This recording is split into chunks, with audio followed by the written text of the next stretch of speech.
जी अस्सलाम वालेकुम स्टूडेंट्स। आज के इस वीडियो लेक्चर में हम अपना चैप्टर नंबर 9 स्टार्ट करेंगे। कल हमने न्यूमेरिकल्स कंप्लीट कर लिए थे चैप्टर 8 के। आज चैप्टर नंबर 9 स्टार्ट करेंगे। तो सबसे पहले हम इस चैप्टर नंबर 9 का थोड़ा सा इंट्रोडक्शन देख लेते हैं अकॉर्डिंग टू नेम। चैप्टर का नाम है हमारे पास ट्रांसफर ऑफ हीट। अब लास्ट चैप्टर में भी हमने इस टॉपिक से रिलेटेड हमने पढ़ा है कि what is heat, heat is a form of energy. ये हमने उसमें पढ़ा है। इसको भी एक टॉपिक को इसमें रिकॉल करेंगे, रिवाइज करेंगे कि हीट कैसे ट्रांसफर होती है from one place to another place. और अकॉर्डिंग टू स्मार्ट सिलेबस हम इस टॉपिक को स्टडी कर रहे हैं। इसमें जो मैंने आपके सामने ये कुछ क्वेश्चन लिख दिए हैं जो आज का टॉपिक है उससे रिलेटेड जितने भी क्वेश्चन बनते हैं ये आप लोगों के सामने लिखे हुए हैं। इनको हम वन बाय वन स्टडी करेंगे। आप लोगों ने इसको साथ साथ क्वेश्चंस को सुनना है। आंसर्स आपकी बुक पे भी हैं, मैं भी आप लोगों को एक्सप्लेन करूंगा। फिर आप लोगों ने साथ साथ बुक पे इनको मार्क भी करना है। तो फर्स्ट जो क्वेश्चन है हमारे पास, why heat is important to us, what are the uses of heat. कि हीट हमारे लिए क्यों इंपॉर्टेंट है, इसके यूजेस क्या हैं। तो हीट हमारे लिए वेरी इंपॉर्टेंट है, जिसे हम कह सकते हैं heat plays an important role for cooking purposes के लिए यूज करते हैं, अपनी बॉडी को वार्म अप करने के लिए यूज करते हैं, इंडस्ट्रियल पर्पसेस के लिए यूज करते हैं। तो इसके डिफरेंट हमारे पास क्या यूजेस हैं, बेनिफिट्स हैं। तो heat is a very important for us. Heat क्या हमारे लिए बहुत इंपॉर्टेंट है। इस क्वेश्चन का आंसर भी लिखा हुआ है पेज 194 के ऊपर, जो मैंने अभी एक्सप्लेन किया है। ये पेज नंबर 194 के ऊपर, वहां पे उन्होंने ये सारा एक्सप्लेन किया हुआ है। दो क्वेश्चन है, दोनों में से कोई भी आ सकते हैं, आंसर आपका सेम है। क्वेश्चन नंबर 2 की तरफ चलते हैं। How heat is transfer from one point two another point. कि एक पॉइंट से दूसरे पॉइंट तक हमने हीट को ट्रांसफर करना है, तो ये किस तरह ट्रांसफर होती है। ये भी टॉपिक हमने लास्ट चैप्टर में पढ़ा था कि लेट्स सपोज हमारे पास 2 पॉइंट्स हैं। ये पॉइंट ए है हमारे पास, ये पॉइंट बी है। तो हीट जो ट्रांसफर होती है from hot body to cold body, अगर मैं इसको मेंशन कर दूं, ये हॉट बॉडी है हमारे पास और ये कोल्ड बॉडी है। तो हीट ट्रांसफर होती है from hot to cold body due to temperature difference and due to thermal contact. ये भी हमने पढ़ा है कि थर्मल कांटेक्ट होगा उन बॉडीज के दरमियान,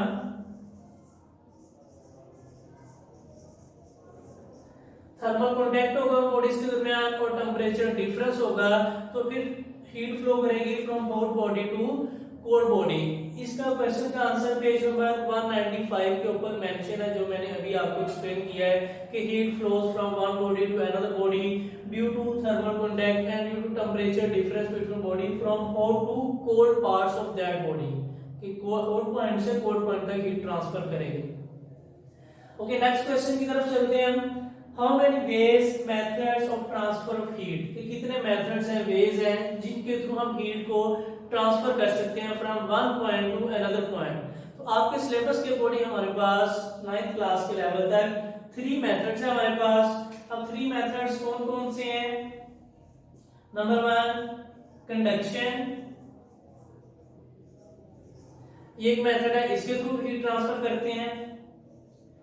नंबर 2 कन्वेक्शन,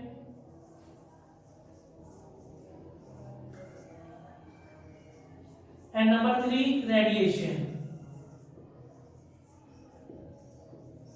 तो ये 3 मेथड्स हैं हमारे पास जिनके थ्रू हम हीट को ट्रांसफर करते हैं। अब इसी पेज के ऊपर, पेज 195 के ऊपर उन्होंने एक डायग्राम बनाई हुई है जिसमें उन्होंने हीट ट्रांसफर को शो करवाया हुआ कि किस तरह हीट ट्रांसफर हो रही है और कौन सा मेथड हमारे पास कब यूज होगा। अब उन्होंने क्या किया हुआ है, एक जगह पे लेट्स सपोज उन्होंने फायर को बर्न किया हुआ है, कुछ उन्होंने वुड्स वगैरह रख के, ये वुड्स के प्लैंक्स हैं हमारे पास,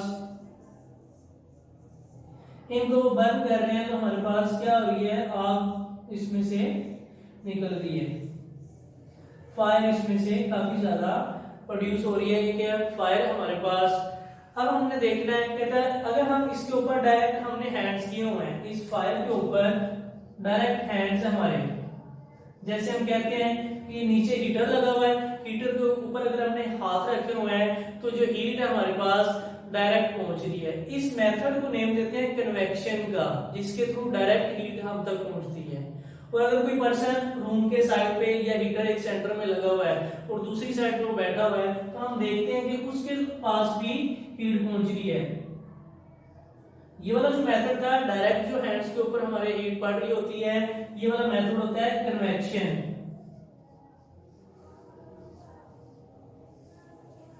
और जो साइड पे अगर जो हमारे पास हीट ट्रांसफर हो रही है, उस मेथड का नेम देते होते हैं हम रेडिएशन का। और एक मेथड हमारे पास कंडक्शन का। उसमें क्या होता है, हमारे पास कोई भी मेटल रॉड है, मेटल स्पून है, उसको हम क्या करते हैं, जब इसके ऊपर आग के ऊपर इस तरह से रखते हैं, तो हमने रखा हुआ उसका एक एंड हमने उसकी आग के ऊपर रखा हुआ है, लेकिन थोड़ी देर बाद देखते हैं कि वो मेटल का जो आयरन का स्पून बना हुआ है, दूसरा एंड भी हमें उसका गर्म लगना शुरू हो जाता है। एक एंड तो हमने आग के ऊपर रखा हुआ है, दूसरा एंड आग के ऊपर नहीं है, फायर के ऊपर, तो हम देखते हैं आफ्टर सम टाइम जो दूसरा एंड है उसका वो भी हीट अप हो जाता है। इस मेथड को जो नेम देते हैं, this method is known as conduction. And conduction usually occurs in solids, metals में इसका प्रोसेस फास्ट होता है as compare to non metals. तो आप याद रखना कंडक्शन का जो प्रोसेस है ये सॉलिड्स के लिए होता है। बाकी जो मेथड्स हैं ये आगे हम इस चैप्टर में डिटेल में पढ़ेंगे। अभी आपने सिर्फ इसके शॉर्ट क्वेश्चन के according how many ways methods of transfer of heat, कितने मेथड्स हैं जिनके थ्रू हीट ट्रांसफर कर सकते हैं। There are 3 methods, number 1 conduction, number 2 convection, number 3 radiation. इस क्वेश्चन का भी आंसर पेज नंबर 195 के ऊपर लिखा हुआ है according to Punjab textbook board. उसके बाद हमारे पास question number 4 what is conduction, ये इसका नेक्स्ट टॉपिक है हमारे पास, पेज नंबर 196 के ऊपर है। तो कंडक्शन अभी मैंने एक्सप्लेन भी आपको कर रहा था, transfer of heat from one point to another point and it usually occurs in solids, or this is occurs due to vibration of molecules, atoms और free electrons। कि solids में क्या होता है, हमारे पास जो free electrons हैं जिनको हमने फाइल के ऊपर रखा हुआ है, तो क्या होता है हीट अप होते हैं, after some time other end भी उसका हीट अप हो जाता है। This method is known as conduction. Page number 195 के ऊपर इसकी डेफिनेशन लिखी है। इस क्वेश्चन के आंसर में आपने उसकी डेफिनेशन लिखनी है। उसके बाद हमारे पास क्वेश्चन है how does that heat flow from hot to cold parts in metals so rapidly that in non metals, के मेटल्स में ये प्रोसेस फास्ट होता है as compare to non metals. तो metals have free electrons, metals में क्या होते हैं, हमारे पास फ्री इलेक्ट्रॉन्स होते हैं।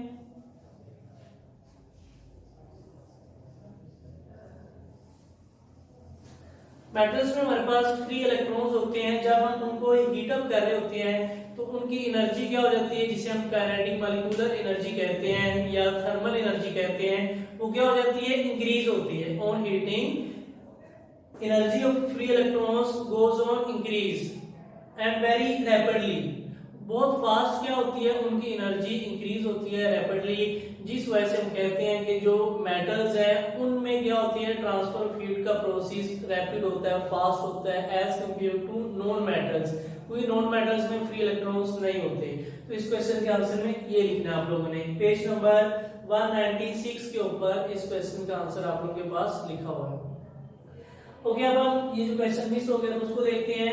What happened when one end of solid is heated? कि solid का जब एक एंड हम हीट अप करते हैं तो क्या प्रोसेस होता है वहां पे। यहाँ पे मैं डायग्राम बना रहा हूँ। लेट्स सपोज ये हमारे पास क्या है, एक सॉलिड का रॉड है, एक सॉलिड रॉड है, इसके नीचे हमने क्या किया हुआ है, लैंप लगाया हुआ है, फायर लगाई, आग लगाई इसके नीचे हमने। तो इसमें जो मॉलिक्यूल्स होते हैं, जो फ्री इलेक्ट्रॉन जिसे हम कहते हैं, वो क्या होते हैं, वो हीट अप होना स्टार्ट हो जाते हैं। हम ये क्वेश्चन डिस्कस कर रहे हैं, what happened when one end of solid is heated, कि जब सॉलिड का एक एंड हम हीट अप करते हैं तो वहां पे कौन सा फिनोमेना होता है। उसमें ये होता है हमारे pass on heating free electrons की जो एनर्जी होती है वो गोज ऑन इंक्रीजिंग, और वो क्या करते हैं, वाइब्रेशन स्टार्ट कर देते हैं। उसके एक एंड पे क्या होती है, वाइब्रेशन का प्रोसेस स्टार्ट हो जाता है। अब जैसे ही वो वाइब्रेट करते हैं पार्टिकल्स, उसके इलेक्ट्रॉन्स, वो जो उसके साथ पार्टिकल्स पड़े होते हैं ना, क्या करते हैं, उनको स्ट्राइक करते हैं। इनकी एनर्जी क्या होगी हमारे पास, इंक्रीज होगी इस पॉइंट की ऑन हीटिंग, तो इनकी क्या हो जाएगी, वाइब्रेशन जो है, वाइब्रेटरी मोशन इंक्रीज हो जाएगी। तो ये साथ वाले एटम्स को क्या करेंगे, कोलाइड करेंगे। तो ऑन कोलाइजन जो हमारे पास जितने भी इलेक्ट्रॉन्स हैं उनकी एनर्जी क्या हो जाएगी, इंक्रीज होती जाएगी। और इस तरह से इसके साथ साथ जितने भी इलेक्ट्रॉन्स पड़े हैं उन सब की एनर्जी भी क्या हो जाएगी, आहिस्ता आहिस्ता इंक्रीज होना स्टार्ट हो जाएगी। तो फिर हम कहते हैं कि सॉलिड के एक एंड को जब हम हीट अप करते हैं उसका अदर एंड भी क्या हो जाता है, हीट अप हो जाता है। तो ये इस क्वेश्चन के आंसर में आपने इस पैराग्राफ को लिखना है। पेज नंबर 195 की लास्ट लाइन से ये स्टार्ट हो रहा है। नेक्स्ट पेज पे जो पैराग्राफ है 196 के टॉप के ऊपर, वहां तक आपने इस क्वेश्चन के आंसर को लिखना है। उसमें ये सारा फिनोमेना ये एक्सप्लेन किया हुआ है।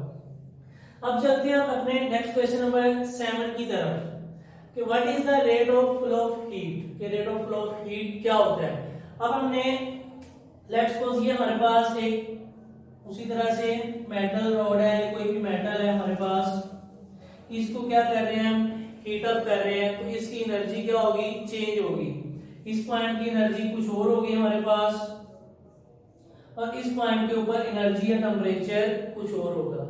अब इसमें हीट फ्लो करनी है, फ्लो करनी है from point A to point B. Point A से बी तक हमारे पास एनर्जी, हीट एनर्जी फ्लो करेगी। हीट एनर्जी को हम कहते होते हैं क्यू, कैपिटल क्यू, उसके लिए सिंबल यूज करते हैं कि इतनी एनर्जी हमारे पास इसमें फ्लो कर रही है। अब जब एनर्जी फ्लो करेगी फ्रॉम ए टू बी, ये उसकी डायरेक्शन होगी, तो उसके लिए कोई ना कोई टाइम रिक्वायर्ड होगा। ए से बी तक उसने डिस्टेंस डिस्प्लेसमेंट कवर करना है, तो उसके लिए क्या होता है हमारे पास, कोई टाइम भी रिक्वायर्ड होता है। अब टाइम कितना लग रहा है, let's suppose time is the T.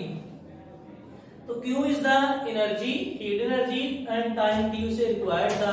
तो फिर rate of flow of heat को हम डिफाइन करते हैं, rate of flow of heat is equal to Q divided by T। Energy passing in a metal per unit time, this is called rate of flow of heat, कि कितने time में कितनी heat energy flow कर रही है। इस question के answer में एक तो इसकी डेफिनेशन आप लोगों ने लिखनी है कि what is the rate of flow of heat. Page number 196 के ऊपर इस क्वेश्चन का आंसर लिखा हुआ, उन्होंने हाईलाइट किया हुआ है पिंक से। तो उसके नीचे उन्होंने फॉर्मूला भी लिखा हुआ है, rate of flow of heat is equal to Q divided by T। तो इस क्वेश्चन का आंसर आप लोगों को क्लियर हो गया।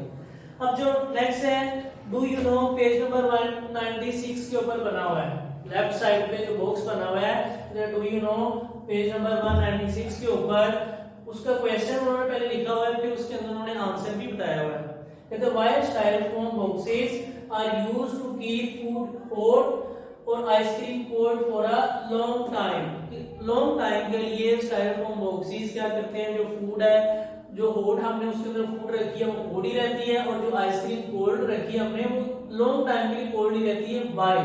Because styrofoam boxes are bad conductor of heat. ये क्या होता है हमारे पास,